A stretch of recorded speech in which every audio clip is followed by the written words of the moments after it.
Hai semua, hari ini saya ingin mendiskusikan mengenai istilah game theory.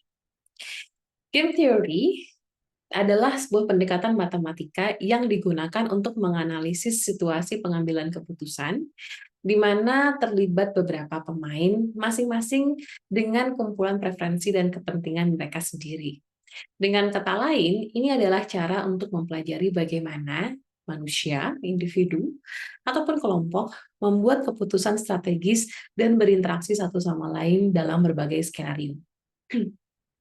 Sekarang, mari kita lihat studi kasus untuk memahami bagaimana game theory dapat diterapkan dalam hubungan internasional.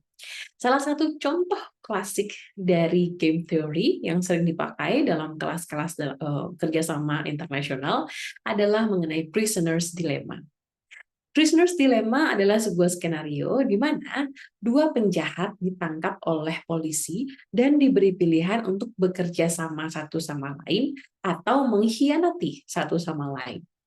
Dilema akhirnya muncul karena jika satu penjahat memilih untuk bekerja sama dan yang lainnya memilih untuk mengkhianati, maka si pengkhianat akan menerima hukuman yang lebih ringan, sedangkan penjahat yang memilih untuk bekerja sama akan menerima hukuman yang lebih berat. Namun, jika keduanya memilih untuk sama-sama mengkhianati, keduanya akan menerima hukuman yang moderat. Dan jika keduanya memilih untuk bekerja sama, keduanya akan menerima hukuman yang lebih ringan. Skenario ini dapat digunakan untuk menggambarkan bagaimana negara-negara dapat memilih untuk bekerja sama atau tidak dalam situasi hubungan internasional tertentu. Misalnya, ada dua negara dapat terlibat dalam sebuah perjanjian perdagangan, di mana keduanya memiliki pilihan untuk mematuhi peraturan atau perjanjian atau melanggar perjanjian tersebut demi keuntungan jangka pendek. Jika keduanya mematuhi perjanjian, maka keduanya akan mendapatkan manfaat. Tapi jika satu negara melanggar, sementara negara lain tidak melanggar, maka negara yang tidak melanggar mendapatkan kerugian yang paling banyak. Sementara negara yang melanggar justru mendapatkan manfaat yang lebih banyak.